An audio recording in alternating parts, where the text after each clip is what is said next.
है। आज हमारे लिए स्पेशल सेशन है क्योंकि हमारे पास मेहमान है। वो इसलिए भी खास हैं क्योंकि हमारे साथ जो लगी हुई बॉर्डर है और जम्मू संभाग में we share the longest border with Pakistan, वहां खासकर इनको डबल ट्रबल माना जाता है। वहां की DGISPR, वहां की जो एजेंसीज हैं वो इनको डबल ट्रबल मानती है, पर हमारे लिए ये डबल धमाका है। एंड आई थिंक 2020 हम बिल्कुल एक हाई नोट पर एंड करेंगे क्योंकि आज हमारा सेशन मेजर आर्या के साथ है, जिनको आपने रिपब्लिक टीवी पे देखा है। Is a defence analyst. And हमारे साथ हैं वैभव सिंह जी, जो कि फाउंडर हैं डिफेंसिव ऑफेंस के, जो आई थिंक फ्रॉम 18 to 80 मेरे खुद के फादर देखते हैं ये चैनल। सब बहुत शौक से ये चैनल देखते हैं, बहुत इंफॉर्मेटिव है। तो आज ये दोनों हमारे साथ वॉइस ऑफ डोगरास पे हैं। First of all very very big welcome major Arya और वैभव जी आपको। थैंक यू सो मच हमारे प्लेटफॉर्म पे आने के लिए। एंड चूंकि हमारे पास समय कम है और आपसे इतनी सारी बातें करनी है, पहले तो मेरी ये रिक्वेस्ट रहेगी कि आप हमारे प्लेटफॉर्म पर आते रहें, बिकॉज जम्मू आपको सुनना चाहता है, जम्मू कश्मीर आपको सुनना चाहता है। एंड जम्मू संभाग आप जानते हैं प्रोविंस बहुत बड़ा है। So it will be very interesting to hear what you have to say about us, क्योंकि कई बार क्या होता है कि जब एक ऑब्जेक्टिवली कोई बाहर से देख रहा होता है सिचुएशन को, तो वो एक अलग पर्सपेक्टिव देता है जो शायद हम कई बार मिस कर जाते हैं। तो आज का सेशन हम सोच रहे थे कि हम थोड़ा पास थोड़ा प्रेजेंट, ये जो पूरा मसला है जम्मू कश्मीर का जो इतने सालों से रहा है, उसको हम आपके साथ डिस्कस करेंगे। तो मेजर आर्या, पहले मैं आपसे बात करना स्टार्ट करती हूँ। आपके लिए क्वेश्चन है कि जम्मू कश्मीर खासकर पाकिस्तान के लिए एक ऑब्सेशन है। मतलब उनके पाकिस्तानियों के घरों में, उनके चूल्हों पे दाल पके या ना पके, दूध उबले या ना उबले, लेकिन उनके चूल्हों पे जम्मू कश्मीर का जो एजेंडा है वो हमेशा चढ़ा रहता है। और वो गैस जो है, वो जो आग है, वो कभी हाई कभी लो फ्लेम पर हमेशा वो एजेंडा पकता रहता है। हमने 1947 से देखा। उसको हमने ट्राइबल इन्वेजन का गलत नाम दिया क्योंकि पाकिस्तानियों ने प्लान किया था, एग्जीक्यूट किया था। एंड हमने देखा कि जो उन्होंने एंट्री मारी हमारे स्टेट में सोटू से, तो उन्होंने वहां के लोगों का क्या हश्र किया। तो आप ये पाकिस्तानी ऑब्सेशन में JNK के ऊपर थोड़ा आप हमें बताएं। मनु जी, पहले तो बहुत बहुत धन्यवाद और बहुत अच्छा लगा आपने इनवाइट करा। तो जितने भी हमारे डोगरा भाई बहन हैं, मैं सबको प्रणाम और नमस्कार कहता हूँ। मनु जी, दो तीन चीजें हैं इसमें। सबसे पहली बात तो ये है कि जो आपने पाकिस्तानी ऑब्सेशन की बात करी, ये पाकिस्तानी ऑब्सेशन इसलिए शुरू हुआ था क्योंकि जम्मू एंड कश्मीर एक मुस्लिम मेजोरिटी एरिया है और उनको ऐसा लगता था कि बाकी जो भी इंस्ट्रूमेंट ऑफ एक्सेशन है या फिर कोई भी ऐसी ट्रीटी है वो बाद में आती है, मजहब पहले है। तो क्योंकि यहाँ पे मेजोरिटी मुस्लिम एरिया है, इसलिए बाय डिफॉल्ट इसको आना ही चाहिए पाकिस्तान के साथ। पहली चीज तो ये है। दूसरी चीज ये है कि ये ऑब्सेशन उनका 47-48 में देखने को मिला। फिर उनका ये थोड़ा सा 65 में, जब इन्होंने अखनूर पे चढ़ाई कर दी थी और ये बोला था कि साहब अखनूर को तो हम हजम कर लेंगे, ये ना 47-48 में हजम कर पाए। वो इंडियन आर्मी थी नहीं वहां पे, वरना इनको इनको तो शुरू में ही अक्टूबर में ही मार पड़ जाती। इंडियन आर्मी थी नहीं क्योंकि एक्सेशन का मामला था, महाराजा ने एक्सीड नहीं करा था उस वक्त। लेकिन अगर हम इसको थोड़ा सा आगे ले चलते हैं मनोज जी, तो हम ये देखते हैं कि असली में जो पागलपन जो छाया पाकिस्तानी दिमाग में, एक मैडनेस थी, एक पागलपन था, वो हुआ 1971 के बाद। क्योंकि 1971 में जब इनका मुल्क दो लख्त हो गया, अलग हो गया, ईस्ट पाकिस्तान जब बांग्लादेश बन गया, तो कहीं ना कहीं मन में था कि इसका इसका इसकी रिवेंज लेनी है, इसका बदला लेना है। और कैसे बदला लेना है? बदला हम लेंगे जम्मू और कश्मीर को भारत से अलग करके। और भारत से कैसे अलग करेंगे हम? वहां पे टेररिज्म फैला के, वहां पे 1000 कट्स पॉलिसी जो जियाउल हक की थी, जो पहले पाकिस्तानी ISI ने परफेक्ट करी थी अफगानिस्तान में जब सोवियत रशिया के खिलाफ लड़ाई लड़ी थी। लेकिन वो लोग भूल गए ना। ये देखिए, ये हर समय अपने कद से ऊंची छलांग मारने की पाकिस्तान कोशिश करता है, फिर नीचे गिरता है, उसकी टांग टूटती है। मैं आपको बताता हूँ, पाकिस्तानियों ने अपने आप से झूठ बोला कि जो रूसियों को अफगानिस्तान से निकाला था, वो हम लोगों ने निकाला था। वो भूल गए कि वो निकाला था अमेरिकी डॉलर्स ने और अफगानी जिगर ने। अफगान लड़े थे, ये तो बिचौलिए थे। इन्होंने तो दलाली के पैसे खाए थे पाकिस्तानियों ने। लेकिन पाकिस्तानियों ने अपनी कौम को ये समझा दिया कि साहब, हम अगर एक सुपर पावर को झुका सकते हैं तो फिर जम्मू और कश्मीर कौन सी चीज है? जम्मू और कश्मीर को तो हम यूं अलग कर लेंगे इंडिया से। लेकिन वो ये लोग भूल गए कि सोवियत रशिया आया था अफगानिस्तान में किसी और मुल्क में। Indian army Jammu and Kashmir में कि जम्मू कश्मीर हमारे मुल्क का हिस्सा है। We are fighting for our people, we are fighting for our land. तो हमारा मोटिवेशन एक अलग लेवल का है। सोवियत रशिया का कभी मोटिवेशन हो नहीं सकता, ना अमेरिका का वियतनाम में हो सकता है। हमारा तो अलग लेवल का काम है। तो ये चीज है। तो ये उनका ऑब्सेशन है। एक तो जो जिल्लत महसूस हुई पाकिस्तान को, जो बेइज्जती महसूस हुई 1971 की। अभी हाल फिलहाल में 16 दिसंबर गया है, कल परसों की बात है। तो दिस इंसल्ट, कि somehow we have to avenge this insult, हमें इस इंसल्ट का बदला लेना है, हमें इस इंसल्ट को किसी तरीके से हमें ये ऐसा करना है कि ये बेइज्जती थोड़ी सी कम लगे हमें।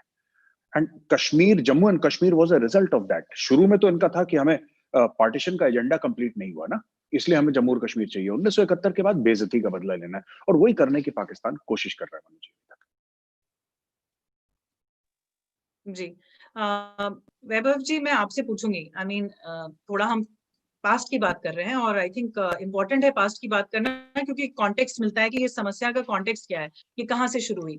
तो अक्सर हम जम्मू कश्मीर को ताज मानते हैं भारत का, it's the crowning glory of India, लेकिन वी फॉरगेट कि who were the people, who were the actors जो इसके पीछे थे, जो ये हिस्सा बना भारत का, उनके बारे में हम बात नहीं करते। For example Maharaja Hari Singh ji, he is one of the most unacknowledged and I would say कि maligned historical characters, जिनके बारे में अलग अलग तरह की बातें होती हैं, अगर होती भी हैं तो, और जब बात होती है तो उनको अक्सर गलत पोर्ट्रे किया जाता है कि भाई डिले कर दिया इंस्ट्रूमेंट ऑफ एक्सेशन साइनिंग में, या फिर वो अपने लिए कुछ पावर के लिए बार्गेनिंग कर रहे थे तो उनके लोगों का नुकसान हुआ, एटसेट्रा एटसेट्रा। तो would you agree that this is a character which, और हिस्टोरिकल कैरेक्टर जिनको समझा नहीं है भारत ने, उनकी जो कंट्रीब्यूशन रही है ये समझ में नहीं आया है लोगों को। जम्मू कश्मीर में भी बहुत मिस इन्फॉर्मेशन है, बट ओवरऑल पूरे इंडिया में।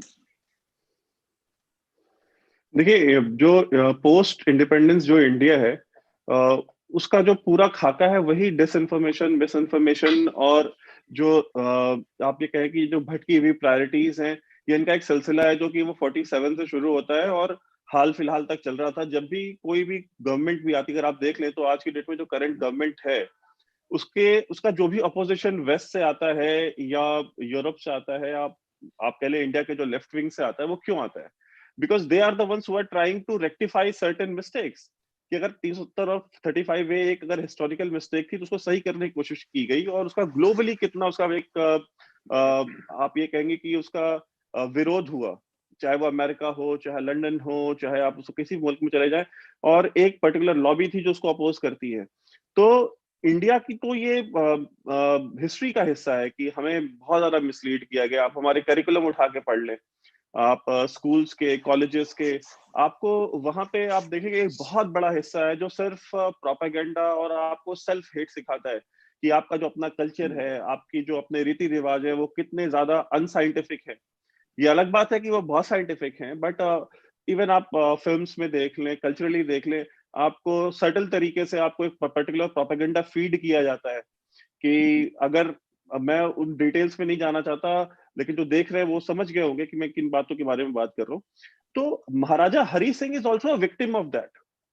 हमारे यहाँ कोई भी नेशनल हीरो हो, आप हमें बताइए कि अकबर महान था, ठीक है, हम उसको डिनाई नहीं करते, आप मानते हैं आपके लिए होगा महान, बट जितनी रोड्स इंडिया में अकबर के नाम पे, हुमायूं के नाम पे, और ये जो आपके इन्वेडर्स थे इनके नाम पे हैं, बाबर रोड, हमारा बाबरी मस्जिद थी, तो जो कि बाबर के नाम पे नहीं थी, वो किसी और बाबरी के नाम पे थी, लेकिन उसको बाबर से जोड़ करके उसको एक इस्लामिक कलर दे दिया गया। तो यानी every invader is considered as a hero. But आपके जो अपने लोकल हीरोज हैं, आपके यहाँ तो महाराणा प्रताप को कितना रिस्पेक्ट मिलती है, शिवाजी को कितनी रिस्पेक्ट मिलती है। Shivaji, you go outside Maharashtra, south में चले जाएं, बाकी जगह चले जाएं, वहां की स्टेट बुक्स की जो स्टेट एजुकेशन की जो बुक्स है उनमें उनका जिक्र आपको नहीं मिलेगा। तो Shivaji has been turned into a regional hero, जबकि वो एक नेशनल हीरो है। सो इस तरह की चीजें हैं। तो महाराजा हरि सिंह की आप अगर आप एक्सपेक्ट करती है तो ये आपकी गलती है कि महाराजा हरि सिंह को उनका सही जगह स्थान मिलेगा। अगर महाराणा प्रताप को नहीं मिला, पृथ्वीराज चौहान को नहीं मिला, शिवाजी को नहीं मिला, और भी बहुत सारे आपके नॉर्थ ईस्ट में बहुत सारे आपके लोकल हीरोज हैं, उनका जिक्र तक नहीं होता है। तो आपको एक्सपेक्टेशन करना कि महाराजा हरि सिंह को ये के साथ ये देश न्याय करेगा, ये मेरे ख्याल से ये मतलब गलतफहमी है हमारी, ये हम उम्मीद गलत लगाते हैं। दूसरी चीज, अब जो गलतियां दुरुस्त होनी शुरू हुई हैं, तो मैं ये मानता हूं कि जो गवर्नमेंट है उसको सबसे पहले तो महाराजा हरि सिंह के नाम पे गवर्नमेंट ऑफ इंडिया को एक अपॉलॉजी लेटर इशू करना चाहिए। बिकॉज महाराजा हरि सिंह के साथ जितनी ज्यादती भारत सरकार ने की है, बिकॉज नेहरू ने की हो, नेहरू कोई एक इंडिविजुअल तो नहीं थे ना, वो तो भारतीय प्रधानमंत्री थे। और उनके महाराजा हरि सिंह के साथ जो भी एग्रीमेंट्स हुए वो भारत सरकार के हुए, कोई नेहरू की जाति कैपेसिटी में वो नहीं हुए। तो भारत सरकार को महाराजा हरि सिंह से अपोलोजाइज करना चाहिए, एक लेटर, मैं कहता हूँ मोरालिटी के लिए ही सही, आप उनको ये की इशू करना चाहिए। महाराजा हरि सिंह ने भारत की इंडिपेंडेंस की बात की लंदन में, महाराजा हरि सिंह ने भारत की इंडिपेंडेंस की बात की कश्मीर में रहते हुए, महाराजा हरि सिंह ने दुनिया के जहां जहां जिस जिस प्लेटफॉर्म पे वो गए हैं, ब्रिटिश पार्लियामेंट से लेकर के हर जगह पे उन्होंने भारत के इंडिपेंडेंस की और भारत की एक अस्मिता की बात करी। उन्होंने कश्मीर की इंडिपेंडेंस या कश्मीर की अस्मिता की बात नहीं करी, लेकिन हम सबको बचपन से ये बताया गया कि महाराजा हरि सिंह जो थे वो कंफ्यूजन का शिकार थे। महाराजा हरि सिंह को पता ही नहीं था कि वो इंडिपेंडेंट रहना चाहते हैं या पाकिस्तान के साथ मिलना चाहते हैं। अगर वो मतलब इस तरह की जो कंस्पिरेसी थ्योरीज हैं वो फ्लोट की गई हमारे समाज में अलग अलग पब्लिकेशंस के थ्रू, और उसका भी वो काम भी उसी लेफ्ट विंग मीडिया ने किया। तो हमें ये जरूरत है कि महाराजा हरि सिंह के बारे में और साथ में बाकी हमारे जो भी हमारे नेशनल हीरोज हैं उन सबके बारे में पढ़ाया जाए, लोगों को बताया जाए। आप पाकिस्तान, आप किसी से नहीं सीख सकते, आप पाकिस्तान से सीख लें। वो इन्वेडर्स को अपना हीरो मानते हैं, वो कहते हैं Pakistan was founded on the day Mohammad bin Qasim arrived in Pakistan. Pakistan की नींव वो उस दिन मानते हैं जिस दिन मोहम्मद बिन कासिम आया था। वो 1300 साल पहले जाते हैं। फज्ड है, झूठ है, बट एटलीस्ट वो झूठी हिस्ट्री के ऊपर वो कॉन्फिडेंट तो है। उन्होंने अपने हीरोज तो चूज किए हैं, वो गजनवी हो, अब्दाली हो, बाबर हो, जो भी हो, तैमूर हो। आपके यहाँ अपने लोकल हीरोज को हीरोज नहीं मानने को तैयार है। तो हम जब ये बातें कहते हैं पाकिस्तान को कि भाई आपने अपनी मिसाइलों के नाम इन्वेडर्स के नाम पे रखे हैं, तो हमारा अपना खुद का भी कोई ट्रैक रिकॉर्ड बहुत साफ नहीं है। हमने भी कोई अपने लोकल हीरोज को बहुत ज्यादा इज्जत नहीं दी है। तो I completely agree with you कि महाराजा हरि सिंह के साथ बहुत ज्यादा ज्यादती हुई है, और उसके लिए जो विक्टिम है वो गवर्नमेंट है, और ये कि हिस्टोरिकल ब्लंडर या मिस्टेक है जिसको गवर्नमेंट ऑफ इंडिया को ही ठीक करना होगा। जी, थैंक यू वैभव जी। आपने एक बहुत ही रेवोल्यूशनरी थॉट रखा जो आज तक अभी किसी ने बोला नहीं था कि इस तरह की चीज होनी चाहिए कि एक अपॉलॉजी जानी चाहिए। वो वट एवर हैज हैपेंड उसके लिए एक अपॉलॉजी जानी चाहिए। इसी पर मैं मेजर आर्या आपसे पूछूंगी। आप इंडियन आर्मी में आप सर्व कर चुके हैं, आप मेजर रह चुके हैं। आपको क्या लगता है कि जम्मू कश्मीर स्टेट फोर्सेस जो उनका रोल हुआ, हम अक्सर बात करते हैं 19th सेंचुरी की, अगर हम बात करें तो उसमें शायद ही कोई ऐसी फोर्स थी जो कोई नहीं था, एक्चुअली कोई नहीं था। It was the JK state forces जो अर्स्टवाइल प्रिंसली स्टेट था, वो जाकर भारत की जो सीमाएं थी उसके बाहर जाकर उन्होंने बहुत सारी जंग लड़ी। उन्होंने जो भारत का जो बाउंड्री है उनको खींच के वो एक जो बोलते हैं नॉर्दर्न मोस्ट फ्रंटियर तक वो लेकर गए। इसकी भी बात नहीं आती। It's the same thing which Vaibhav ji said कि हमने अपने हीरोज और विलेंस इनमें कोई डिफरेंस नहीं रखा, अपने हीरोज को सेलिब्रेट नहीं किया। तो वो जेके स्टेट फोर्सेस अभी एलएसी पर इतनी गर्मा गर्मी थी, एंड वी डोंट नो, मतलब जेएनके में भी लोगों को नहीं पता होगा और इंडिया में भी लोगों को पता नहीं होगा कि ट्रीटी ऑफ चुशुल क्या थी, किन्होंने ये जो पूरा एरिया था ये कैसे ये भारत का हिस्सा बना। डोगरों ने जाके जंग लड़ी, जनरल जोरावर सिंह गए थे वेस्टर्न तिब्बत में, वहां उनकी वो वीरगति को प्राप्त भी हुए। उसके बाद मेहता बस्ती राम एंड रत्नू, वजीर रत्नू, ये सारे लोग गए। मतलब मैं इसके लिए पढ़ रही थी मेजर आर्या, तो मैंने पढ़ा कि उन्होंने ऐसा खदेड़ा, उनके अंदर इतनी क्या कहते हैं गुस्सा था कि उनके जनरल जोरावर सिंह को मार दिया कि एक जगह ये जो टिबेटो चाइनीज फोर्स छुपी हुई थी उन्होंने course of the river change करके वो फ्लड कर दिया ताकि उनको वहां से निकलना पड़ा। एंड चुशुल के मैदान में उन्होंने टिबेटो चाइनीज के जनरल जो थे उनका गला काट दिया कि अब हम बदला हमने ले लिया जनरल जोरावर सिंह का। सो थिंग्स लाइक दिस जो जेके स्टेट फोर्सेस ने किया, इनका क्या रोल है? अभी भी आप जैकरिफ वी नो, सो ये क्यों नहीं बातें बाहर आई और इनका क्या रोल रहा है भारतीय इतिहास में? देखिए, मैं आपको बताता हूँ ना कि एक जैसे वैभव ने बोला ना, I agree with what Vaibhav is saying. एक ये सिर्फ जनरल जोरावर की बात नहीं है, जेके स्टेट फोर्सेस की बात नहीं है, ये हर जगह की बात है, ये हर जगह की बात है। मैं एक पूछना चाहता हूँ आपसे एक चीज, अगर और मैं कोई कम्युनल बात यहाँ पे नहीं कहना चाहता, मैं तो सच बोलना चाहिए हमें। और मुझे ऐसा लगता है कि अगर हमें कहते हैं ना अंग्रेज का आना बुरा था, अंग्रेज का आना बुरा था, ईस्ट इंडिया कंपनी बुरी थी, अंग्रेज आए तो उन्होंने बुरा करा, तो मैं ये जानना चाहता हूं फिर जो मुस्लिम किंग्स आए उनका आना अच्छा कैसे हो गया? उनका आना अच्छा कैसे हो गया? ये तो यू अंडरस्टैंड, अगर अंग्रेज बाहर से आए, ये भी तो बाहर से आए थे, ये क्यों आए? हम तो नहीं गए शेरशाह सूरी को या बाबर को बुलाने के लिए। हम तो नहीं गए थे गजनवी को इनवाइट करने के लिए कि आप हमारे मुल्क में आ जाइए, ये तो बाहर से आए। और हमें एरियन इन्वेजन थ्योरी का चूरन खिलाया गया, बोला कि ऐसा हो गया वैसा हो गया, आप लोग खुद जो नॉर्थ इंडिया के लोग हैं वो बाहर से आए हैं, ये सब झूठ बोला गया हमसे। एक और चीज मैं आपसे कहना चाहता हूँ ना कि अ, मंदिर तोड़े गए कई सारे, फिर बहन बेटियों का रेप करा गया यहाँ पे, और किलो दर किलो के हिसाब से जनेऊ तोले गए थे, मनों के हिसाब से जनेऊ तोले गए थे, लोगों को मारा गया। और जब हमने पूछा कि ये क्या है, ये क्यों कर रहे हो, तो हमें ये समझाया गया कि ये गंगा जमुनी तहजीब है, ठीक है। This is the price you will have to pay, raped mothers and daughters, massacred ancestors, this is the price that you will have to pay for secularism. ये सच्ची सेक्युलरिज्म है। जब तक आपके घर में रेप नहीं होता, आपका घर जलता नहीं, आपके मंदिर नहीं टूटते, आपके बाप का गला नहीं कटता, तब तक आप अच्छे सेक्युलर बन ही नहीं सकते। तो we have been taught self-hate, like Vaibhav said, na? He said something very right. We have been taught self-hate. ये self-hate का ही शिकार है जनरल जोरावर। आपने like you see, आप देखिए ना, गुरु गोविंद सिंह जी महाराज के बारे में कोई बात नहीं करता। क्यों नहीं बात करते लोग? क्यों नहीं बात करते? उनके बेटे कट गए हमारे लिए ना, राइट। जनरल जोरावर पहुंच गए तिब्बत। वो तो जगह ऐसी है कि मैं जब जाता हूँ उस एरिया में, तो मैं हर समय ये सोचता हूँ कि यार ये यहाँ पे ये एक अजीब किस्म के, ये लोग इंटेलिजेंट तो थे ही, लेकिन ये अजीब किस्म के जुनूनी लोग होंगे जो पहुंच गए। मतलब कौन जा, आजकल तो हमारे पास मॉडर्न इक्विपमेंट है, हमारे पास इतना कुछ है, साजो सामान है, तब जाके वहां पे चाइनीज आर्मी की बिल्कुल, जिसको कहते हैं हवा खराब हो रखी है ईस्टर्न लद्दाख में, तिब्बत पहुंच गए लड़ते लड़ते। सो सिर्फ दो एग्जाम्पल अगर हम देखते हैं नॉर्थ इंडिया में खास तौर से, एक हम देखते हैं कि किस तरीके से महाराजा रंजीत सिंह अफगानिस्तान पहुंच गए थे, और ये जनरल जोरावर अपनी डोगरों की फौज लेके आपके वेस्ट तिब्बत पहुंच गए।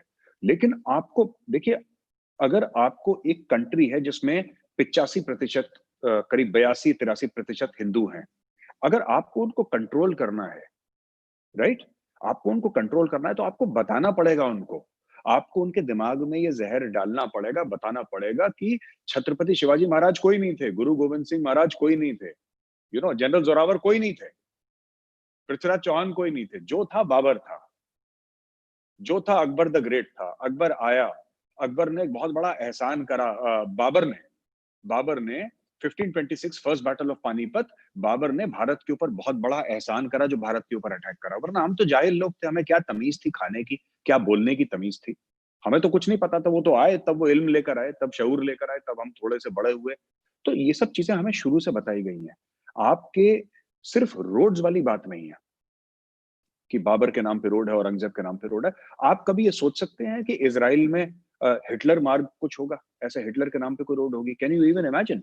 Can you imagine somebody in America, having a road by the name of some person who was this thing, the English person at that time who was ruling America? No, कोई भी self respecting country ऐसा नहीं करती। हम लोगों को जब मारा ना, हम लोगों को मारा, हमें बाद में ना तलवार से नहीं मारा 1947 के बाद, हमारे दिमाग पे चोट पहुंचाई, हमारे कल्चर, हमारे एजुकेशन पे चोट पहुंचाई। हमसे बोला कि तुम माफी मांगो, तुम हिंदू हो, तुमने हिंदू माँ बाप से तुम जने हो, उनसे पैदा हुए, तुम्हारी गलती, सबसे पहले तुम माफी मांगो, you should feel guilty that you are Hindu, तुम पहले शर्म महसूस करो, ठीक है। तो ये सब चीजें हुई हैं, ये बड़े सिस्टमैटिक तरीके से हुई हैं, हमारे किताबों की वजह से हुई हैं, किताबों की तरफ से जो स्कूल में आपको पढ़ाया गया, इतनी गलत हिस्ट्री हमें पढ़ाई गई है, ये सब झूठ पढ़ाया गया है हमें। और झूठ पढ़ा पढ़ा के आप लोगों ने पूरी पॉपुलेशन का दिमाग, अब जब हम, जैसे वैभव है, मैं हूं, हम लोग जब बात करते हैं ना, हम लोग जब बात करते हैं, लोग कहते हैं ये संघी है, ये बीजेपी का एजेंट है, ये हिंदुत्व का एजेंडा चलाता है।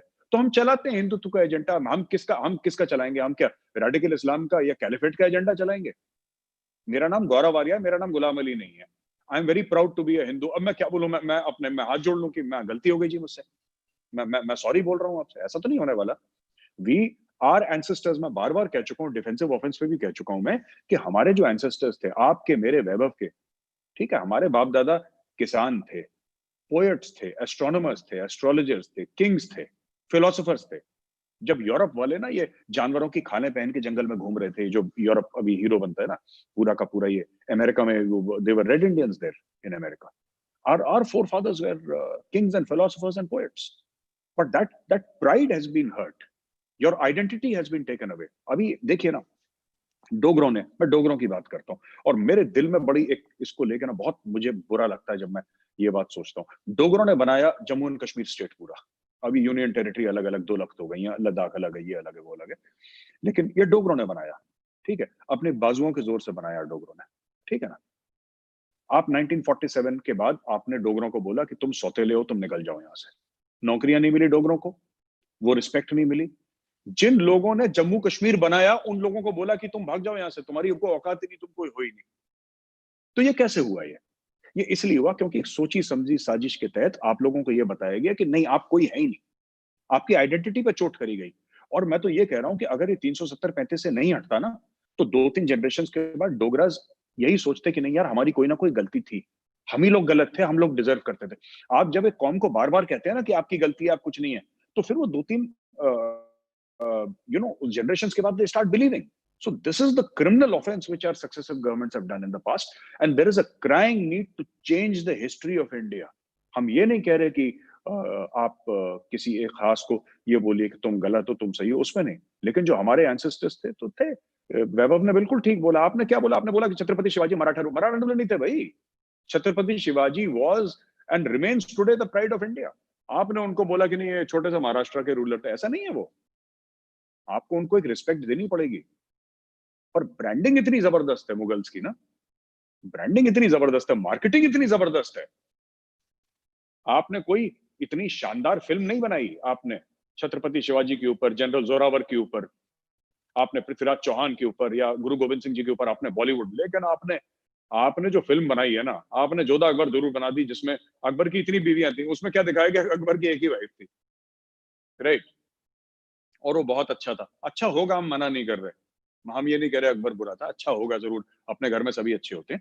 लेकिन मैं आपको बात बता रहा हूँ कि your heroes have been totally this thing and relegated to the I'm sorry to say, to the dark abyss of history, and General Zorawar is a victim of this narrative. जी, ये आपने मेजर आर्या आपने भी, मेरा of course इस वक्त मैं London में हूँ, लेकिन मेरा अपब्रिंगिंग इंडिया में है। And through out my education, childhood years and college and everything, मैंने हमेशा अपने आप को मुझे एक्सप्लेन करना पड़ा है कि डोगरा क्या होता है। मुझसे लोग पूछते थे क्या है डोगरा, क्या है डोगरा, क्या है। और जितनी मैंने अपनी हिस्ट्री पढ़ने की शुरू की और उसको अपने लेवल पे पढ़ना शुरू किया, तो मुझे बहुत अजीब लगता था, बहुत दुख भी होता था, बहुत गुस्सा भी आता था कि जिन्होंने ये स्टेट बनाई उसको ही लोग नहीं जानते, उसको ही नहीं कुछ पूछ रहे हैं। और interestingly Vaibhav ji, I come to you, London आने के बाद मैंने देखा यहाँ पे, चूंकि पाकिस्तान अधिकृत जम्मू कश्मीर की बहुत बड़ी पॉपुलेशन है, over 1 million people are from Mirpur side. तो जब उन मीरपुरीज ने मुझसे बात करना शुरू की, तो वो मुझे कहने लगे आप हमें भूल गए हैं, हम तो पाकिस्तान ऑक्यूपाइड, हम जम्मू हैं, हम तो मेनलैंड जम्मू हैं। तो मुझे बहुत अजीब लगा कि यहाँ लंदन में वो मीरपुरी कह रहे हैं कि हम तो जम्मू का हिस्सा है, आप जम्मू वाले हमें भूल गए। एक पीओजेकियन ने मुझे कहा कि भाई मेरे तो ग्रेट ग्रेट ग्रैंडफादर गज सिंह थे, बाद में हमने कन्वर्जन हमारा हुआ, तो आप हमें याद क्यों नहीं करते। तब मैं सोचने लगी कि इंडिया में तो इसको सिमेंटिक्स में ही कहीं गड़बड़ी है। हम पाकिस्तान ऑक्यूपाइड कश्मीर करते रहते हैं, मेरे तो दिमाग में कभी आया ही नहीं वाइल स्टडीइंग इन इंडिया कि ये पीओजे है, ये तो वही वो पहाड़ी बोल रहे हैं या डोगरी की जो डायलेक्ट्स होती है पोटोहरी वो बोल रहे हैं। वो मुझे लंदन पर आने, मतलब लंदन आई तो उसके बाद मुझे ये लगा। And then I started thinking कि ये किसके फायदे में, ये जो बोला गया वहां पाकिस्तानी फायदा तो क्लियरली दिखता है कि अलाइन करो कश्मीरी सेपरेटिस्ट पॉलिटिक्स जिसको हम फ्यूल कर रहे हैं उसके साथ अलाइन करो। पर इंडिया में ये वैभव जी, मैं आपसे पूछूंगी कि ये गलती कैसे हुई कि हम इसको पीओके बोले, इसको मेनलैंड जम्मू के साथ हम कनेक्ट नहीं कर पाए। ये जो कल्चरल कनेक्ट था, ये जो हम जो यहाँ लोग बोल रहे हैं पीओजे के कि आप हमें भूल गए, what was wrong in our policy, why did we make this mistake. ये मैं आप दोनों पर छोड़ती हूँ, आप दोनों आंसर कर सकते हैं आफ्टर वैभव जी, बोलिए। जी Vaibhav. Vaibhav, your volume is mute, volume आपका। सबसे बड़ी प्रॉब्लम जो है वो ये है मीरपुर के लोगों के साथ कि वो वाजवान नहीं खाते। अगर वो वाजवान खाते होते तो उनकी भी बात सुनी जाती, क्योंकि अब जाहिर सी बात है, मतलब I am saying this with utmost seriousness, क्योंकि एक्चुअली में ना ये हमारे यहाँ पे जो एस्टैब्लिशमेंट, इंडिया की जो एस्टैब्लिशमेंट है, ये उसके साथ ही एक प्रॉब्लम है कि हमको ऐसा फील होता है कि बिकॉज एक तो जो शेख अब्दुल्ला के साथ जो बॉनहोमी थी नेहरू की, वो बहुत दिनों तक चली, बहुत सालों तक चली, और फिर उस मसले को हाईजैक कर लिया गया। अगर आपको शायद याद होगा कि नहीं याद होगा, एक जो कश्मीरी कम्युनिटी में, कश्मीरी हिंदू मुस्लिम में नहीं पढ़ रहा, एक जो कश्मीरी कम्युनिटी थी दिल्ली में, उसने इस पूरे मसले को, जो जेएनके का मसला था, उसको हाईजैक किया, और उसके ऊपर कोई भी बात आप देख ले, दिल्ली में एनजीओस बने हुए हैं, 40 साल से एनजीओस बने हुए हैं, उनमें आपको कोई भी डोगरा नहीं मिलेगा। अगर कोई डोगरा किसी भी एनजीओ में, जो कश्मीर बेस्ड एनजीओ हो, अगर उसका मेंबर ही नहीं है, तो आखिर उसकी आवाज कैसे कश्मीर के मसले पे जाएगी? पहली चीज तो ये हो गई। दूसरी चीज ये हो गई कि उनको आने भी नहीं दिया गया। अगर किसी ने कोशिश करी, बिकॉज मैं लोगों से मिलता हूं, मैं यहाँ पे लोगों से बात करता हूं, उनको उसमें एंट्री भी नहीं मिली। तीसरी प्रॉब्लम कि इंडिया की जो स्टैब्लिशमेंट थी, उसके साथ ये था कि दे टुक डोगरास फॉर ग्रांटेड। उनको ये था कि यार ये ट्रबल मेकर्स तो नहीं है, what ever we will say, they will stand by India, Bharat के साथ ही खड़े होंगे, हम कुछ भी, कोई भी स्टैंड होगा हमारा, they will not go against the nation. तो एक जो ये फॉर ग्रांटेड जो डोगरा कम्युनिटी को लिया, उसका भी बड़ा नुकसान हुआ है। और चौथी चीज ये है कि देखिए, जहां तक मीरपुरीज का सवाल है, तो मीरपुरीज तो खुद भी खड़े नहीं होते ना। अभी पिछले कुछ सालों में मीरपुरीज ने खड़ा होना शुरू किया है, उन्होंने प्रोटेस्ट शुरू करे हैं। अब वो बहुत सारी चीजें, एक्टिविटीज करती हैं। हाल में अगर आपने देखा हो तो आईएसपीआर ने एक प्रेस कॉन्फ्रेंस करी थी, डीजी आईएसपीआर में उन्होंने बताया था कि पाकिस्तान आर्मी के ऊपर भी उन्होंने हमले करने शुरू कर दिए हैं। So now they have started taking some stand, but आज से पहले तो उन्होंने भी नहीं करा था। तो एक तो ये चीज भी है। और देखिए, पाकिस्तान के साथ एक प्रॉब्लम है, मतलब जो खुद के एंसेस्टर, पाकिस्तान की कौमी जुबान अपनी नहीं है, उनका खाना अपना नहीं है, उनका कल्चर अपना नहीं है, हर चीज, हीरोज हैं नेशनल, वो अपने नहीं है। तो जिन्होंने अपने खुद के एंसेस्टर्स को, अपनी जबान को, अपने कल्चर को ओन नहीं किया, वो उन्होंने डोगरास को या कश्मीरी पंडितों को या कश्मीरी मुसलमानों को क्या ओन करना था? They never own to them. उन्होंने because what is Pakistan? Pakistan is Punjab occupied Pakistan ना। तो अगर पंजाब ऑक्यूपाइड पाकिस्तान है, तो वहां पे क्या सिंधी की कोई हैसियत है, बलोच की कोई हैसियत है, पख्तून की कोई हैसियत है? हजारों हजार पख्तून मार दिए, 60-70 हजार पख्तून सिर्फ इसलिए मार दिए कि, और ये वो पख्तून है जिन्होंने जेएनके पे हमला किया था, चाहे वो वजीर रहे हो, चाहे वो बाकी किसी कबीले के रहे हो। All this Pakhtun, you know, they died in J and K in 1948। लेकिन अगर आप उसको देखें, आज की डेट में उनका क्या हाल है? कुछ 50 से 60 हजार पख्तून मरा है सिर्फ पिछले 20 साल में। बलूचिस्तान में आप देख ले, आप सिंध चले जाएं, सिंध में आप देख ले, जो सिंधी नेशनलिस्ट और इंटेलेक्चुअल्स हैं, महाजिर जिन्होंने पाकिस्तान बनाया, उनकी लीडरशिप आपके यहाँ लंदन में ही रहती है, वो मारे मारे फिर रहे, हजारों की तादाद में उनको मार दिया। तो ये अब now we have to deal with this mess. तो I am glad for one thing, that government has started you know rectifying certain historical mistakes. अब जाहिर सी बात है, 70 साल की गलतियों को आप एक झटके में नहीं सुधार सकते।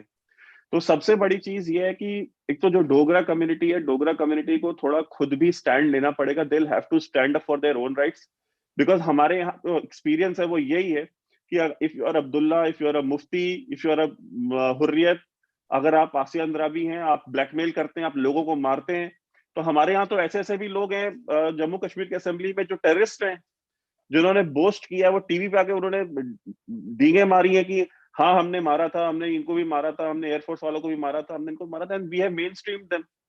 तो हमारे यहाँ तो सरकारों ने इन लोगों को आप कहे तो इनको बहुत सारे इनाम दिए हैं, जिन लोगों ने हमको मारा है, हमें परेशान किया है।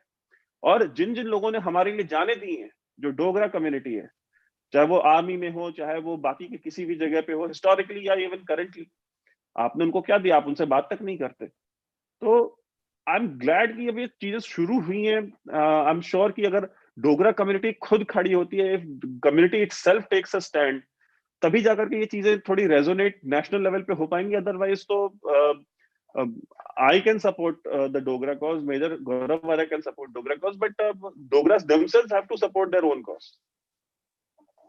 जी मेजर आर्या, इस पे मैं आपसे पूछूंगी, एक स्पेशल स्टेटस, हम स्पेशल हैं, मतलब डोगरों से और जम्मू रीजन में। और जब मैं डोगरा कहती हूँ, मैं इसमें ऑटोमेटिकली इंक्लूड कर लेती हूँ जो गुज्जर हैं, जो पहाड़ी हैं, हमारे रामबन, पुंछ, राजौरी साइड के जो हमारे भाई बहन हैं, सेम भाषा बोली जाती है, हल्की सी मतलब डायलेक्ट ही है वो डोगरी के सारे। तो ये जो रीजन है इसको भी उन्होंने कैसे घुमाया, हमको बार बार बोलते गए कि हम स्पेशल हैं, हम स्पेशल हैं, हमारा सब कुछ छिन गया। 150 मैसेकर्स तो जम्मू रीजन में ही हुए, उनकी कोई बात नहीं करता। जो सबसे बड़ा मैसेकर जम्मू कश्मीर में देखा गया वो 1947 का मीरपुर में हुआ। इतनी अबडक्शन हुई, किडनैपिंग हुई, औरतें किशनगंगा नदी में कूद गई ब्रिजेस से, अपने बच्चों को पहले फेंक दिया। सबसे बड़ा मैसेकर हुआ, उसको वो जो कहते हैं फॉरगॉटन एट्रोसिटीज ऑफ मीरपुर, वो फॉरगॉटन ही रहा। उसके बाद जो किश्तवाड़, डोडा वगैरह में हुआ, उसके बारे में भी कोई बात नहीं करता। उसके बाद जितने हमारे 120 फोर्ट हैं डोगरा हिस्ट्री से रिलेटेड, वो अभी खंडर हो चुके हैं। मुबारक मंडी का पैलेस कॉम्प्लेक्स है, वो हमसे नहीं संभल रहा, उसमें गड़बड़ियां हो रही हैं। और ये सबके बावजूद, और पॉलिटिकल एम्पावरमेंट तो जीरो, उसके बावजूद हमारे दिमाग में घुसा दिया हम स्पेशल हैं, स्पेशल हैं, स्पेशल हैं, हमारा स्पेशल स्टेटस है। पिछले 500 दिन हो गए हैं, आई थिंक 500 डेज हुए हैं एब्रोगेशन के। तो उसमें भी ये बात आ रही है कि नहीं, वो हमारी कुछ जम्मू संभाग में भी, I have to be very honest here, कि यहाँ भी इस तरह की फीलिंग है कि हमारा कुछ स्पेशल छिन गया। अब हम खतरे में हैं, अब हमारा इतिहास खतरे में है, हमारा अस्तित्व खतरे में, हमारी आइडेंटिटी खतरे में, जो कि पहले थी नहीं। 500 दिन में खतरे में हो गए, लास्ट 500 डेज से हम खतरे में हैं। तो ये क्या, किसके फायदे में था इस तरह का ये स्पेशल स्पेशल स्पेशल बोलकर? हमें क्या क्या इसका, किसका फायदा था इसके पीछे? मनु जी, दो परिवार हैं डकैतों के, ठीक है, डाकुओं के दो परिवार हैं, एक अब्दुल्ला और एक मुफ्ती। सभी को पता है, लेकिन ये बात ना, जब ऐसा प्लेटफॉर्म मिलता है तो बार बार हमें ये बात कहनी चाहिए कि कौन था भारत का होम मिनिस्टर जब टेररिज्म हुआ जम्मू और कश्मीर में, जब आतंकवाद फैला? कौन था भारत का होम मिनिस्टर जब, राइट, पंडितों को मारा गया, वहां से निकाला गया? कौन था? महबूबा मुफ्ती का बाप था, राइट। चीफ मिनिस्टर कौन था? अब ये देखिए ना, ये पूरा एक नैरेटिव वो करा गया है ये स्पेशल स्टेटस का, कि आप लोग स्पेशल हैं। अगर आप किसी भी, मैं कह रहा हूं हमारे जो भी डोगरा भाई बहन सुन रहे हैं, मैं उनसे ये पूछना चाहता हूं, आपको मिला क्या इससे? ठीक है, आपको मिला क्या? आपका कोई मुख्यमंत्री बन गया, आपका कोई बहुत कोई आला कोई वजीर बन गया, आपका डेवलपमेंट आज की तारीख में, मैं बता रहा हूँ, रोडें ठीक नहीं है जम्मू की। मैं पुंछ राजौरी की बात नहीं कर रहा ना, मैं बिम्बर गली, कृष्ण घाटी, मेंढर, उस एरिया की बात ही नहीं कर रहा, मैं जम्मू सिटी की बात कर रहा हूँ। जम्मू सिटी में रोड बर्बाद है बिल्कुल, राइट। तो ये चीज है। अब मैं ये पूछना चाह रहा हूँ जो मेरे डोगरा भाई बहन है, कि आप कह रहे हैं आपका स्पेशल छिन गया, नौकरियां आपके पास कितनी थी? अभी 2 महीने पहले, 2 महीने के अंदर अंदर कश्मीर में, श्रीनगर में, यूनिवर्सिटी में 13 असिस्टेंट प्रोफेसर की भर्ती हुई है, 13 और something like 13, 14, 15 something like. Manu ji, आपको विश्वास नहीं होगा, उसमें से एक डोगरा नहीं है, उसमें से एक सिख नहीं है, उसमें से एक ईसाई नहीं है, उसमें से एक पंडित नहीं है। ये आज भी चल रहा है। तो ये क्या हो गया? ये पहले स्टेटस हमारा ये था, हम स्पेशल था। क्या स्पेशल था? कुछ स्पेशल नहीं था, ठीक है। पर वही चीज है कि जो बच्चा ना चिल्लाता है, माँ उसको पहले खाना खिलाती। वो जो taken Dogras for granted like Vaibhav was saying. अब मैं आपको बताता हूँ इसमें स्टोरी क्या है टेकिंग फॉर ग्रांटेड की। कल अगर 10,000 डोगरे आ जाते हैं और कहते हैं हमें नेशनल हाईवे ब्लॉक करना है, साला कोई नहीं जाएगा श्रीनगर, ठीक है। आ गए 10,000 डोगरे, आ गए, सड़क के बीच में बैठ गए, नहीं जाने देंगे जी, जाओ, नहीं होगा, कोई नहीं जाएगा, कहानी खत्म। इनको सांप सूंघ जाएगा दिल्ली में, क्योंकि डोगरों ने हर समय इस देश के लिए सर कटाया है। तो आपने बोला कि यार देखो, आप कुछ भी करो, इनसे सब छीन लो, सब, इनको नौकरियां मत दो, कुछ मत करो, लेकिन जिस दिन आप बोलोगे ना देश खतरे में है, तो डोगरा फिर अपना तलवार लेके आ जाएगा लड़ने के लिए देश के लिए। अच्छा, डोगरों में ये भी है कि हर घर से फौजी निकलता है, वो है ही वहां पे, सब फौजी तो है वहां पे, जितने भी डोगरा हैं सबके सब, जिनका कोई रिश्तेदार सब फौज में है। तो अब इशू ये है ना कि आपने एक पूरी कम्युनिटी को बोल दिया कि देखो ये तो सर कटाएंगे कटाएंगे हिंदुस्तान के लिए, इनका इतिहास ऐसा है, इनका प्रेजेंट ऐसा है और इनका फ्यूचर भी ऐसा होना है। लेकिन जो नाव में छेद करेगा, आप उसको संभालो। आपने अपनी जो स्ट्रेंथ थी, आपने स्ट्रेंथ डेवलप नहीं करी, आपने स्ट्रेंथ को बोला कि मारो गोली। जो आपकी वीकनेस थी, आपने बोला कि मैं वीकनेस को इंप्रूव करने की कोशिश करता हूं। आपको दोनों चीजें करनी चाहिए थी। और मुफ्ती परिवार और अब्दुल्ला परिवार ने कश्मीरी मुसलमानों के साथ भी दगा करी है, उनको भी धोखा दिया है। क्योंकि मैं आपको बताता हूं, इनके पॉलिटिकल पार्टीज के कार्डर कौन से हैं? वही हिजबुल मुजाहिदीन वाले हैं, राइट? वही ये जमात इस्लामी वाले हैं, जितने भी काडर वाले हैं, जो मदरसे चलाते हैं, मस्जिदें चलाते हैं, जमात इस्लामी वाले, ये महबूबा मुफ्ती के लोग हैं सब। तो मेरा ये कहने का मतलब है कि इन्होंने, ये जो 13 असिस्टेंट प्रोफेसर थे, ये वो नहीं थे कि आम कश्मीरी मुसलमान को इन्होंने फिट कर दिया। इन्होंने अपनी, अभी भी इनका ये जड़ से नहीं उखड़े हैं। हम सोचते हैं कि गुपकार में एक ताला घर में, इनके अभी भी जो लॉयल लोग हैं वो जम्मू और कश्मीर पुलिस में हैं, वो एडमिनिस्ट्रेशन में हैं, वो ब्यूरोक्रेसी में है, हर जगह इनके लॉयल लोग अभी भी। इनको उखाड़ फेंकना बहुत जरूरी है। और आखिरी बात मैं कहना चाहता हूं, जब तक मैं, ये मेरी शिकायत है, मेरे डोगरे भाई और बहन जितने भी हैं जो सुनते हैं, मेरी उनसे शिकायत है कि भाई और बहनों, जब तक आप में वो पॉलिटिकल अवेयरनेस नहीं आएगी ना, तब तक भला नहीं होने वाला। एक पॉलिटिकल अवेयरनेस मुझे लगता है कि कहीं ना कहीं डोगराज में मिसिंग है। वो जो पॉलिटिकल अवेयरनेस है, वो क्यों हमें ऐसा डिपेंड करना पड़ता है कि नेशनल कॉन्फ्रेंस में ही जाएगा डोगरा? हमें ऐसा क्यों बोलना पड़ता है कि नहीं वो पीडीपी में ही जाएगा? क्यों जाएगा पीडीपी में? ये आपकी पार्टीज है ही नहीं, ये आपकी पार्टीज है ही नहीं। ये तो एक परिवार का, एक फैमिली का प्राइवेट एंटरप्राइज है।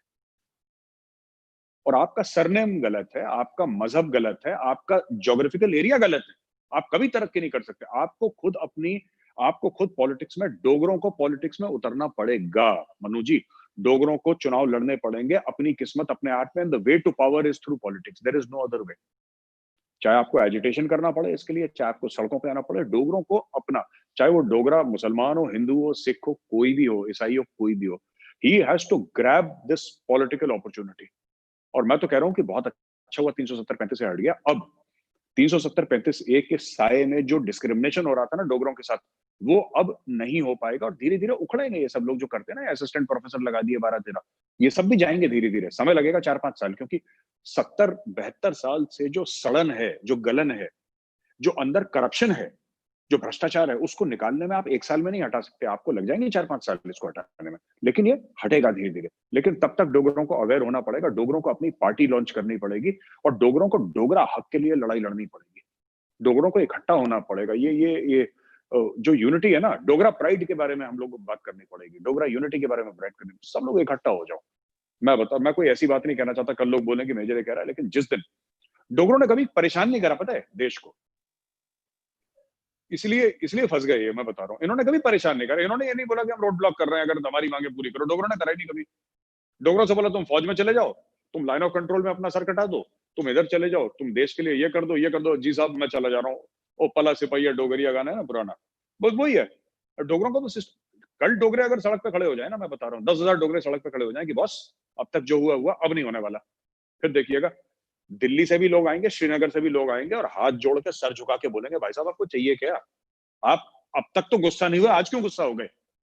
ये गुस्सा दिखाना भी कभी कभी जरूरी है, वरना लोग पूरी कम्युनिटी को फॉर ग्रांटेड ले लेते हैं। जी, आपने बहुत अच्छा बोला मेजर आर्या। ये सही बात है कि हम खुद परेशान होते रहे हैं इतने सालों से, हमने किसी और को परेशान नहीं किया, अपनी जी परेशानी झेलते रहे। तो इसमें मैं, इस परेशानी से एक और परेशानी मुझे याद आई। वैभव जी, मैं आपसे पूछूंगी, आप दिल्ली में हैं। अभी मिनिस्ट्री ऑफ कल्चर ने एफर्ट्स लेना शुरू किए हैं, हमारी सरकार ने, बट अभी मिनिस्ट्री ऑफ कल्चर ने अक्टूबर 22 को बड़ा अच्छे से मनाने का प्लान किया। उन्होंने काफी सारी चीजें की, पर बहुत अजीब बात है कि वो ब्रिगेडियर राजेंद्र सिंह को भूल गए, जिनको हम सेवियर ऑफ कश्मीर कहते हैं, मकबूल sherwani, who should get attention, जो उन्होंने किया। लेकिन बैटल ऑफ उड़ी, उसके पहले बैटल ऑफ गढ़ी, ये सब कौन हीरो था, कौन अकेले चल पड़ा था 100 आदमी के साथ, 6,000 पाकिस्तानी के साथ लड़ने के लिए? उसको उन्होंने एड्रेस नहीं किया। प्रोग्राम श्रीनगर में किया, जम्मू में नहीं किया। ये जो दिक्कतें हैं ना, ये कौन इनको इस तरह की पॉलिसी बना रहा है जम्मू कश्मीर के ऊपर, और डिसाइड करता है नहीं हम ब्रिगेडियर राजेंद्र सिंह की बात नहीं करेंगे, पर हम ये करेंगे। How do we fight this? देखिए, जैसा मेजर गौरव आर्य ने कहा, मैं उनसे बिल्कुल एग्री करता हूँ। और वही एक रास्ता है, वाहिद रास्ता वही है। अगर आपको अपने राइट्स चाहिए तो मैं भी मोर और लेस वही बात कर रहा था कि अंटिल अनलेस डोगरास खुद खड़े होते हैं अपने राइट्स के लिए, nobody else is going to give you your rights. आपको आपका हक कोई और नहीं लाके देगा। दूसरे लोग आप एज अ कैटलिस्ट एक्ट कर सकते हैं, आपको हेल्प कर सकते हैं, असिस्ट कर सकते हैं, बट डोगरास को खुद ही खड़ा होना पड़ेगा। अब चाहे वो आप 10,000 डोगरे, 20,000 डोगरे जाके हाईवे पे बैठे, या 10,000 20,000 डोगरे जाके कहीं और बैठ जाए एजिटेशन पे, आपको ही वो तभी चेंज होगा। दूसरी चीज ये देखिए, ब्यूरोक्रेसी तो जम्मू एंड कश्मीर की वही पुरानी है ना। आपने 370 और 35A तो हटा दिया, बट ब्यूरोक्रेसी वही है, वो उसी सिस्टम से आई है, वो उसी सिस्टम की बेनिफिशियरी है जो कि डिस्क्रिमिनेशन और डोगरा एंड हिंदू हेट्रेड में बना हुआ है जम्मू एंड कश्मीर में पिछले 70 साल से। तो आप उससे कुछ डिफरेंट रिजल्ट क्यों एक्सपेक्ट कर रहे हैं? वो उसी तरह से बिहेव करेंगे। और जैसा कि बात हुई कि डोगरास को फॉर ग्रांटेड जब एक बार ले ही लिया है, तो फिर दिल्ली में भी बैठे हुए जो बाबू लोग हैं, जो ब्यूरोक्रेट्स हैं, उन्हें क्या फर्क पड़ता है इस चीज से कि वो इवेंट जो है वो श्रीनगर में हो रहा है या जम्मू में हो रहा है या कहाँ हो रहा है। ये मकबूल शेरवानी, बिकॉज देखिए बात ये है कि एक हमारे यहाँ ना दिल्ली में एक अजीब सा मिथ है लोगों के अंदर, उनको ऐसा लगता है कि मकबूल शेरवानी को सेलिब्रेट करके हम जो हार्ड लाइनर्स हैं हम उनको सही रास्ते पे ले आएंगे, या जो टेररिस्ट हैं उनको सही रास्ते पे ले आएंगे। भाई आपने हजारों टेररिस्ट पकड़े जम्मू एंड कश्मीर में, उनको आपने एजुकेट किया, री एजुकेशन कैंप्स में आपने उनको छोड़ दिया, वापस मेन स्ट्रीम में जाने दिया। आप दुनिया की वाहिद कंट्री है जो कि ये अपॉर्चुनिटी देती है कि चलते एनकाउंटर में अगर कोई टेररिस्ट सरेंडर कर दे तो आप उसको वापस ले लेते हैं, क्योंकि आपका दिल बहुत बड़ा है, आप इंसानियत से आतंकवाद की जंग जीतना चाहते हैं, मुबारक हो आपको। तो आप चलते एनकाउंटर से जो है आप टेररिस्ट को सरेंडर ले लेते हैं और आप फिर उसको उससे घर दे देते हैं, 1-2 महीना आप उसकी ब्रीफिंग लेके और उसको ट्रेनिंग देके। तो आप तो ये सब करके क्या टेररिज्म बंद हो गया है? कि आज बच्चे टेररिस्ट, मैं अभी 15 अगस्त को जहां श्रीनगर में था, मैंने वहां की मस्जिद में अपने कानों से खुद सुना है, वहां की मस्जिद बहुत छोटे इलाके में और बहुत ही आइसोलेटेड इलाके में जहां कोई बहुत ज्यादा आबादी भी नहीं थी, मैं वहां पे रह रहा था और मैंने वहां पे देखा कि वहां की मस्जिदों में 15 अगस्त को, इंडिया के इंडिपेंडेंस डे के दिन, हिंदुओं के खिलाफ, इंडिया के खिलाफ, इंडिया के प्राइम मिनिस्टर के खिलाफ तकरीरें मस्जिद के लाउड स्पीकर से फुल वॉल्यूम पे चल रही थी। क्या वहां पे कोई पुलिस नहीं थी? थी, बिल्कुल थी। क्या वहां पे और फोर्सेस नहीं थी? थी। लेकिन किसी को कोई फर्क नहीं पड़ता है, किसी की हिम्मत नहीं है कि वो जा करके उस मस्जिद में से उस मौलवी को अरेस्ट कर ले, बिकॉज सेकुलरिज्म खतरे में आ जाएगा, हमारे जो पीस एफर्ट्स हैं वो कॉम्प्रोमाइज हो जाएंगे। हमारे पीस एफर्ट्स सिर्फ और सिर्फ, जैसा कि मैंने पहले भी कहा है कि हम ऐसे लोग हैं, हमें यही भाषा समझ में आती है और हमें ये भाषा समझ में आती है, ये चीज हमको नहीं पता भले ही, बट जिन्होंने समझाना है उनको पता है, टेररिस्ट को पता है, पाकिस्तान को पता है, बाकी सबको पता है कि हमको जब तक आप इस तरह से ट्रीट नहीं करेंगे हम आपसे बात नहीं करेंगे। पाकिस्तान टेररिज्म क्यों करता रहा है और पाकिस्तान का टेररिज्म जो कंट्रोल हुआ है पिछले 4-5 साल में वो क्यों हुआ है? बिकॉज इंडिया ने रिस्पॉन्ड करना शुरू किया है। बिकॉज पिछले 70 साल से तो आप रिस्पॉन्ड नहीं कर रहे थे ना। मुंबई में हमला हो, जवेरी बाजार में हमला हो, पटियाला हाउस कोर्ट में हमला हो, बैंगलोर में हो, इंडिया का कौन सा शहर है, बड़ा शहर जहाँ पे हमले नहीं होते थे? पुणे में हो, जर्मन बेकरी में, इंडिया ने कभी रिस्पॉन्ड नहीं करा। जब इंडिया ने रिस्पॉन्ड करना शुरू किया तब पाकिस्तान को समझ में आया कि नहीं, ये चीज एक्सपेंसिव है। उन्होंने एक बार करा, आपने रिस्पॉन्ड करा, फिर उन्होंने दोबारा ट्राई करा कि देखते हैं इस बार क्या करते हैं, तब उन्हें समझ में आ गया। अब ये चीज आपको कश्मीर में भी समझानी पड़ेगी। अगर आप कश्मीर में नहीं समझाएंगे, कश्मीर में आप वही अपोलोजेटिक आपका एटीट्यूड रहेगा कि चलता एनकाउंटर से सरेंडर्स लेंगे, आप एक पर्टिकुलर कम्युनिटी को आप पैम्पर करते जाएंगे, करते जाएंगे, करते जाएंगे, इतना आप एक बच्चे को इतना पैम्पर करेंगे कि वो बिगड़ जाए। और एक बच्चा जो मेहनत कर रहा है, जो मेहनत से पढ़ाई कर रहा है, आपकी सारी बातें मान रहा है, घर के खर्चे उठा रहा है, सब कुछ कर रहा है, आप उसको पनिश करेंगे उसके अच्छे बिहेवियर के लिए, तो अगर फिर नतीजा यही होगा। तो ये जो आप कह रही है ना चेंज, ये चेंज तब होगा जब इंडिया की जो गवर्नमेंट है ना, जब तक ये ब्यूरोक्रेसी को चेंज नहीं करती कश्मीर की, तब तक ये चेंज नहीं आने वाला है। Because at the end of the day power दो ही के पास है, या तो पॉलिटिशियंस के पास है या ब्यूरोक्रेट्स के पास है। वो दोनों, भाई पॉलिटिशियंस तो अब रहे नहीं बिकॉज वो खत्म हो गया मामला पूरा, बचे हैं ब्यूरोक्रेट्स। आपको ब्यूरोक्रेटिक रिफॉर्म करना पड़ेगा जेएनके में, आपको ज्यादा एक इंक्लूसिव ब्यूरोक्रेसी वहां पे लानी पड़ेगी जहां पे डोगरा रिप्रेजेंटेशन भी एम्पल अमाउंट में होना चाहिए। अगर वो चीज नहीं है तो माफ कीजिए, फिर ये प्रॉब्लम अच्छे चली रहेंगी और कश्मीर की जो प्रॉब्लम है ये आने वाले 70 साल भी सॉल्व नहीं होगी। सिर्फ 370 हटा देने से कश्मीर की प्रॉब्लम नहीं सॉल्व होने वाली, आपको ब्यूरोक्रेटिक रिफॉर्म वहां पे करना पड़ेगा।